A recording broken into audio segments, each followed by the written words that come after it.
दोस्तों, क्या आप इमेजिन कर सकते हैं कि जिस इंसान के दिमाग ने पूरी दुनिया की साइंस को बदल दिया, वे एक वक्त पर 9 सालों तक नौकरी के लिए दर-दर भटक रहे थे। जी हाँ, हम बात कर रहे हैं अल्बर्ट आइंस्टाइन के बारे में। एक ऐसा स्टूडेंट जिस स्कूल में स्लो लर्नर कहा गया, जिसके साथ के सभी क्लासमेट्स को नौकरी मिल गई सिवाय उनके।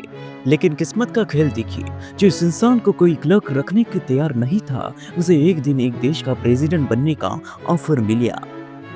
आखिर आइंस्टाइन को नौकरी क्यों नहीं मिल रही थी और उन्होंने इजराइल का प्रेसिडेंट बनने से क्यों मना किया, चलिए जानते हैं आज की इस वीडियो में। सन 1879, जर्मनी। बचपन से ही आइंस्टाइन थोड़े अजीब थे। उन्होंने देर से बोलना शुरू किया और स्कूल के स्ट्रिक्ट सिस्टम में भी फिट नहीं हुए, क्योंकि आइंस्टाइन रट्टा मारने के सख्त खिलाफ थे। वो कॉन्सेप्ट को समझना चाहते थे। यही वजह थी कि वो स्कूल के एग्जाम्स में अक्सर पीछे रह जाते थे।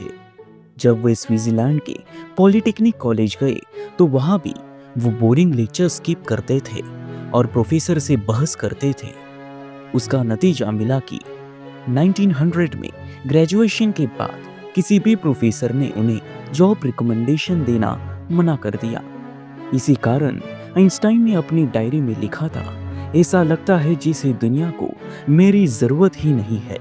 वो अपनी गर्लफ्रेंड मिलीवा से शादी करना चाहते थे, लेकिन वे गरीब थे। मजबूरी में उन्हें ट्यूशन पढ़ाकर गुजारा करना पड़ा। कुछ साल बाद 1902 एक दोस्त की मदद से उन्हें बर्नन पेटेंट ऑफिस में एक मामूली सी क्लर्क की नौकरी मिली। ये जॉब बोरिंग थी, लेकिन इसने आइंस्टाइन को वो दिया जो यूनिवर्सिटीज नहीं दे पाई, वो था वक्त। दिन में वो पेटेंट चेक करते थे और रात को अपनी फिजिक्स की दुनिया में खो जाते थे।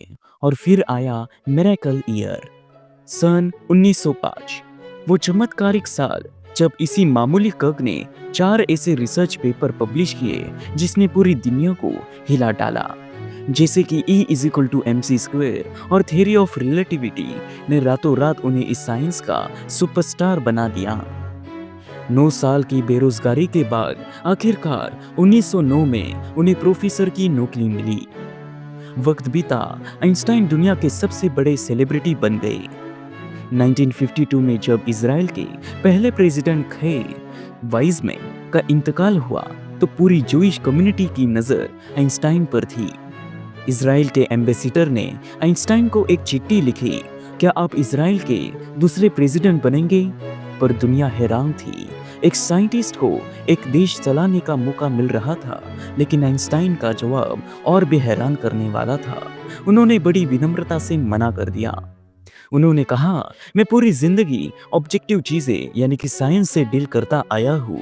मुझ में लोगों को संभालने की काबिलियत और तजुर्बा नहीं है। वो अपनी आज़ादी और अपनी ज़मीर के खिलाफ जाकर राजनीति की कुर्सी पर बैठना नहीं चाहते थे। तो दोस्तों, आइंस्टाइन की कहानी हमें सिखाती है कि अगर आज आपके लिए सारे दरवाजे बंद है तो घबराइए मत। हो सकता है कुदरत आपके लिए कई बहुत बड़ा दरवाजा खोलने की तैयारी कर रहा हो। बस अपनी क्यूरियोसिटी को मरने मत दीजिए। आपको आइंस्टाइन के प्रेसिडेंट बनने से मना करने आपको आइंस्टाइन का प्रेसिडेंट बनने से मना करना सही लगा या गलत, कमेंट्स में जाकर बताइए। और ऐसे ही इंटरेस्टिंग कहानियों के लिए हमारे नए चैनल को सब्सक्राइब करना ना भूलें। मिलते हैं अगली वीडियो में। Bye bye.